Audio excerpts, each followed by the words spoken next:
Halo,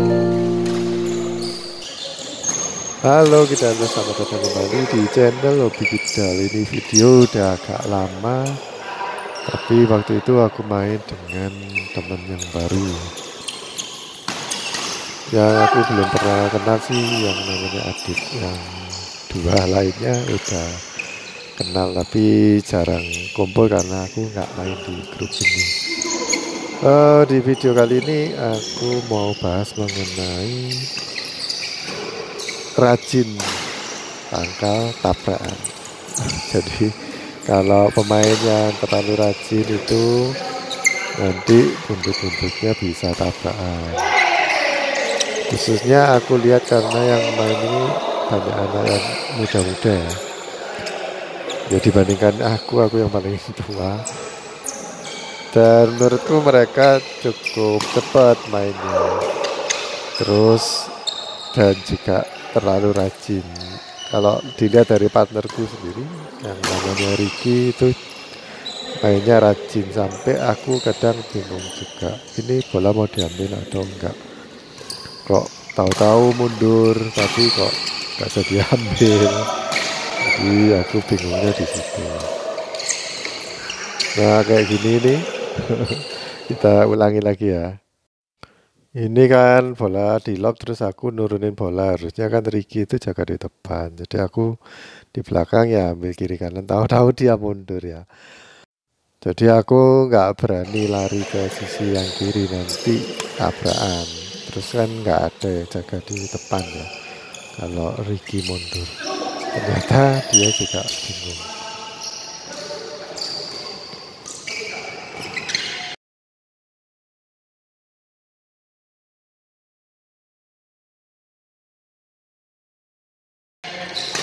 Aku sama Ricky itu ya dulu pernah partneran cuman sekali, tapi itu udah lama banget. Jadi aku benar-benar nggak ngerti cara mainnya dia.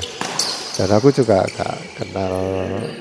Dulu sama David pernah main lawan David sekali, sama Adit aku nggak kenal. Jadi ini benar-benar buta sih. Jadi kalau ikut di grupnya orang lain itu, walaupun ini grupku yang lama ya, walaupun grupku yang lama tapi orang-orangnya itu baru. Jadi kalau ikut di grup yang orang-orangnya baru itu ya gitu, nebak-nebak juga.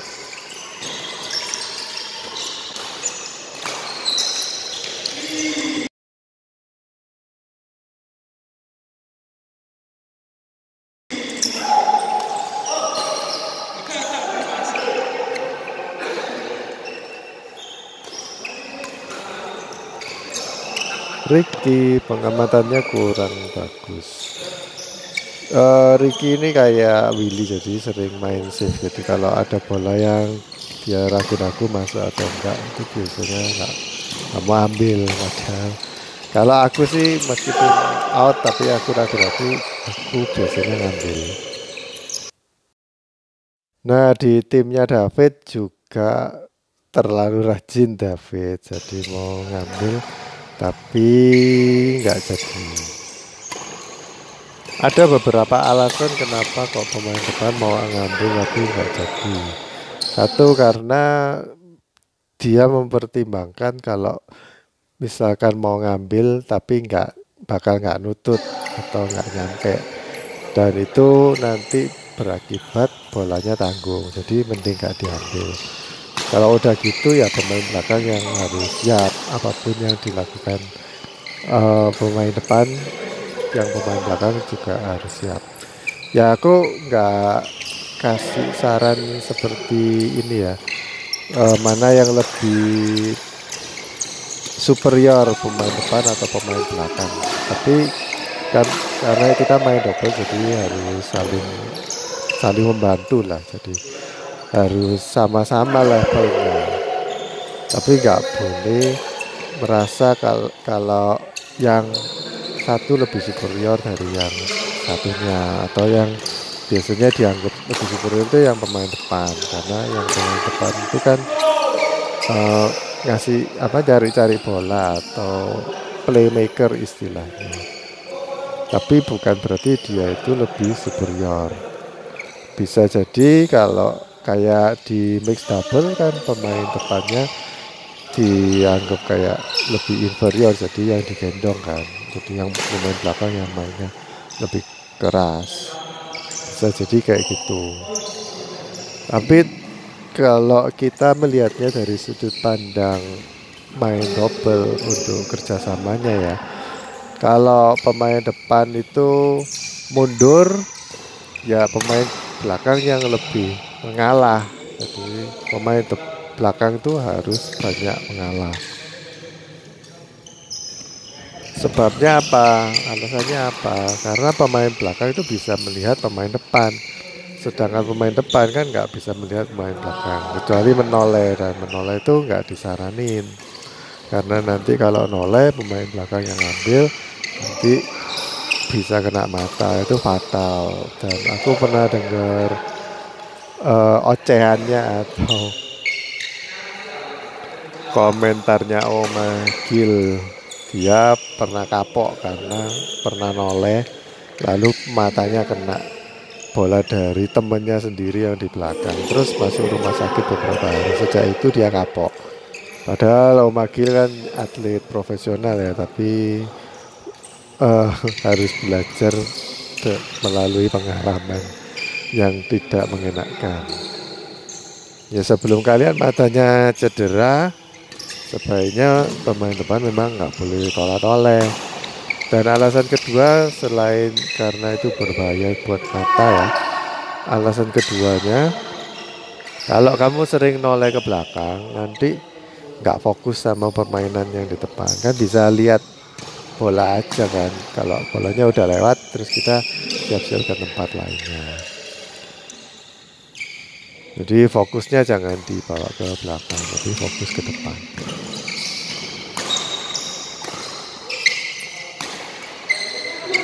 Aku rasa bolanya banyak dikasihkan ke Ricky, nggak tahu kenapa. Apa sungkan ya karena aku anak baru. Atau mungkin karena udah tahu tipe-tipe permainannya Ricky ya. Tapi kalau sama aku kan masih belum tahu. Jadi kalau kalian tuh terlalu rajin pindahnya, nanti kalau ditipu-tipu atau dikasih bola-bola yang kayak aku main tadi ya. Jadi kalau orang yang mainnya sama om-om tuh biasanya kayak gitu. Bolanya ditunggu sampai udah mau nyentuh lantai terus dibuang ke arah lainnya gitu. Jadi kalau kalian udah lari ke tempat yang dituju, nanti kena lawan yang suka ngedut, itu nanti kalian bisa cepat mati atau mudah tertipu. Jadi harus tunggu. Yang penting nunggu di tempat yang tepat. Tapi kalau misalkan ya kita harus baca situasi sih. Kalau dikasih di posisi yang situ, nanti lawan kemungkinannya tempatin di mana. Dan kalau misalkan di net atau di lob itu kita harus bisa menjangkau dengan cepat. Jadi langsung perhatikan langkahnya, bukan pakai skipping kecil-kecil, tapi pakai langkah yang benar. Jadi langkahnya, jangkahnya itu agak jauh-jauh supaya bisa nyampe, nggak telat. Jadi ya makanya aku bilang Ricky kan terlalu rajin mainnya, itu kakinya cepet tapi bagian tubuh lainnya itu masih kurang sinkron. Menang di kaki, lincah kakinya. Nah kalau aku pikir ya karena aku yang paling tua ya, jadi partneran sama Ricky itu, Ricky kan ngambilnya cepat terus juga rajin. Nah kalau gitu dia sering ngambil, aku jadi ragu-ragu untuk bantuin, atau ketika bola udah ada di depanku atau di tengah-tengah, aku mau ngambil, sebenarnya itu lebih enak aku yang ngambil. Tapi Ricky udah gerak, jadi aku nggak jadi ambil karena aku pikir karena dia terlalu rajin nanti raketnya benturan, jadi aku nggak mau. Jadi kalau salah satu terlalu rajin, yang satunya jadi malas. Kalau rajin semua nanti tabrakan. Jadi bingung mau gimana mainnya, mau rajin atau enggak. Ya, yang bener ya, yang sama-sama di tengah-tengah ya. Enggak rajin juga enggak malas.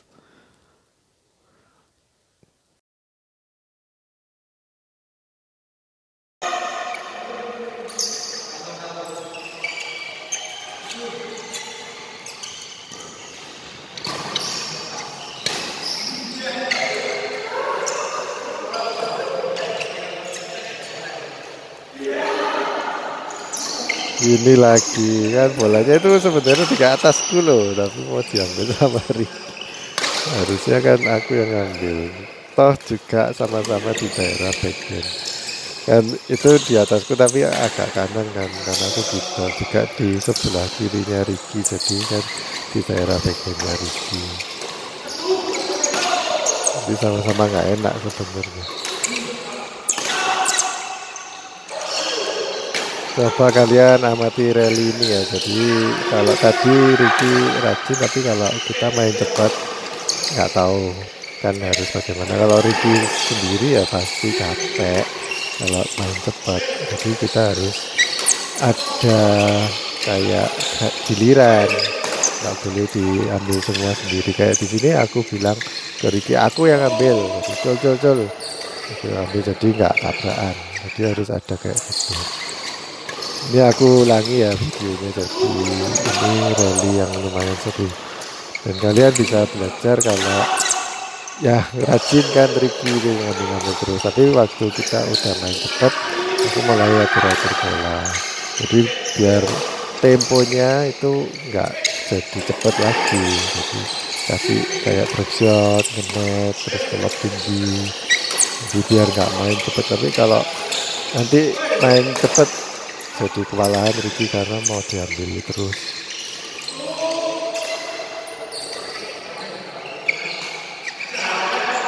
Aku nggak ada masalah kalau partnerku itu rajin ngambil.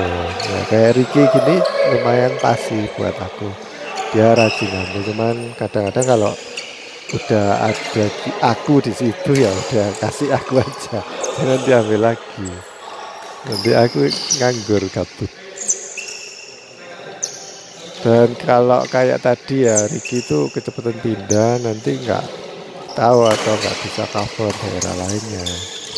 Biasanya kalau habis return serve itu 2 atau 3 pukulan setelah serve itu yang paling berbahaya, soalnya kadang-kadang kan sama lawan tuh langsung disodok, jadi yang pemain belakang pasti kesulitan ngambil kalau memang nyodoknya itu lumayan jauh dari jangkauan. Jadi pemain yang satunya harus lebih aware atau lebih siap. Kalau tadi kan aku ngasih udah kepepet, jadi terpaksa aku ngasih net. Dan kalau net, pikiran kita kalau basic fundamental kan, kalau bolanya turun atau di net, berarti yang satu harus maju, yang satu di belakang. Tapi kalau di kasus yang kayak tadi itu,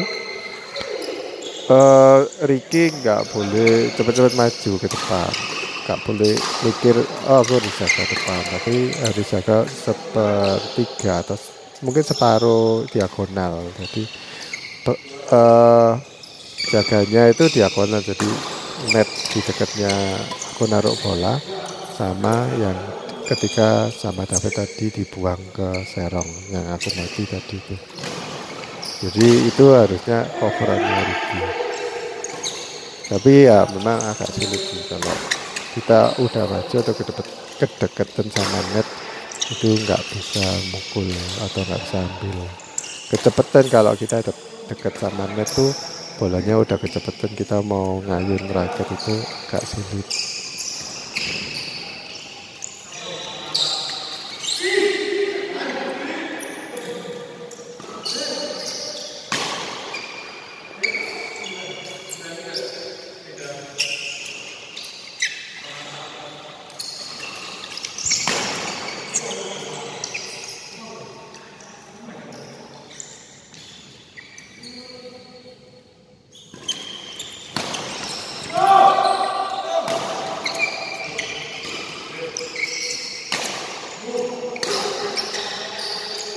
Yes, that's nice. Aku smash, Vicky langsung ngeblok. Itu bagus. Kalau kayak gitu-gitu bagus.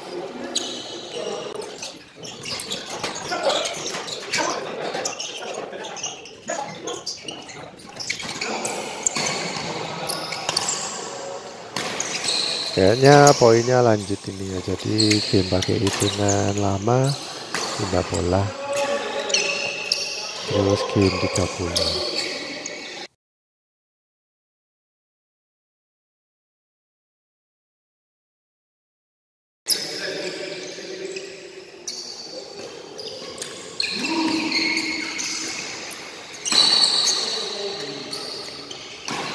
Nah ini kalau nggak rajin ya kayak gini.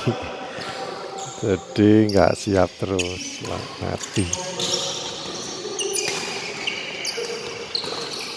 Sekali lagi kecolongan. Karena aku pikir ya biasanya Ricky yang ambil sih. Jadi aku diam aja. Tapi ya lama-lama Ricky juga capek. Karena mainnya dari tadi main cepet gitu.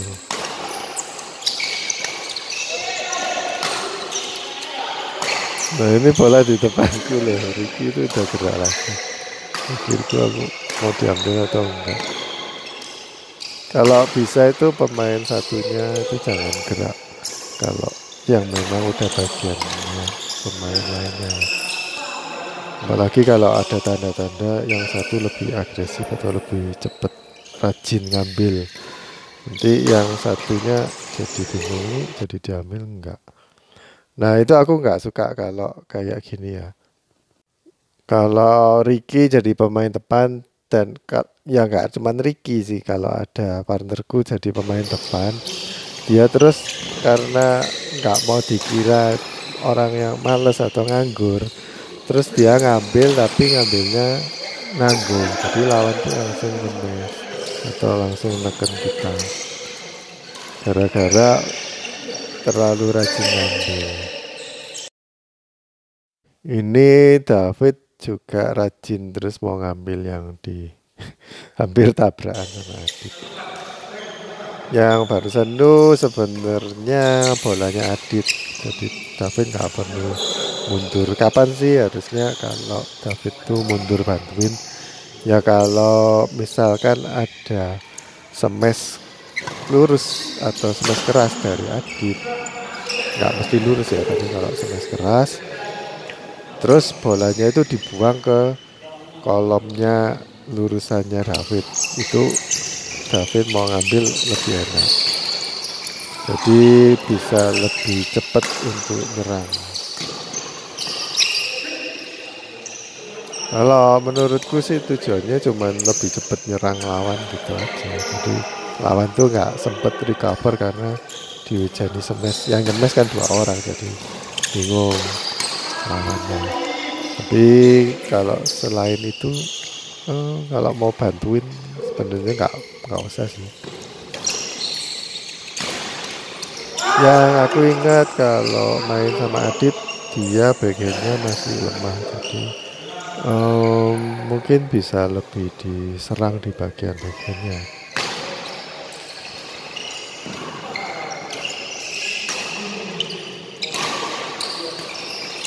Dan defense-nya Ricky juga bagus.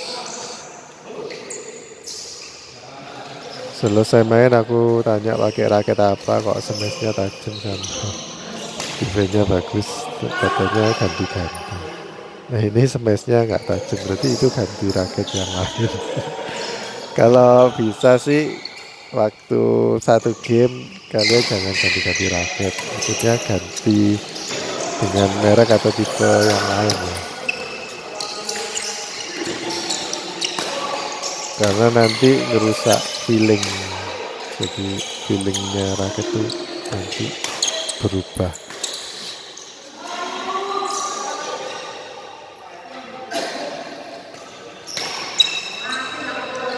Ricky minta maaf nanggung soalnya.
mau nipu tapi nipu diri sendiri.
Ricky kok kalau gini nggak ambil, biasanya rajin. Bingung nih. Mungkin ini juga salah satu tips juga ya. Kalau kalian partnernya terus berubah haluan, tadinya rajin terus jadi nggak rajin, itu nanti partnernya bingung juga. Selain karena ya kalau udah capek ya, tapi itu sebaiknya komunikasi sih. Kalau capek, aku capek, aku bakal males main gitu. Jadi supaya informasi buat partnernya biar tahu di depan, jadi nggak nungguin ini kok terus nggak apa, ini kok nggak mau ngambil, kok jadi kayak gini mainnya gitu. Nggak ada pemberitahuan sebelumnya, nanti malah menyalahkan, saling menyalahkan.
Kayak David itu udah ngerti kalau Ricky itu bakalan drop shot ke tengah.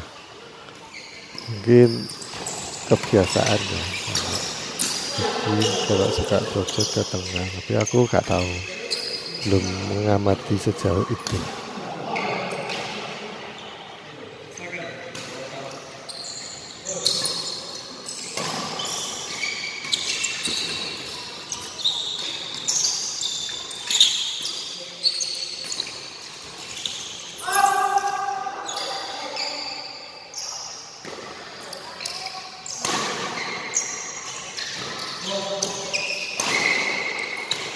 Loh, kaget Ricky.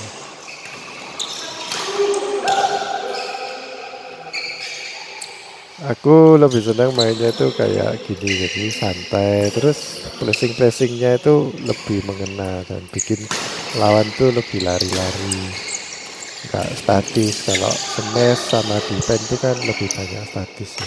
Jadi ini diatur ke kiri kanan, pojokan-pojokan, tengah-tengah. Maksudnya setengah lapangan ya, bukan di tengah di garis itu. Jadi ya bikin lawan tuh lari-lari muter-muter lapangan, jangan statis di tengah-tengah. Ini bad placement, nggak tahu kenapa, apa Ricky itu nggak nutut ya.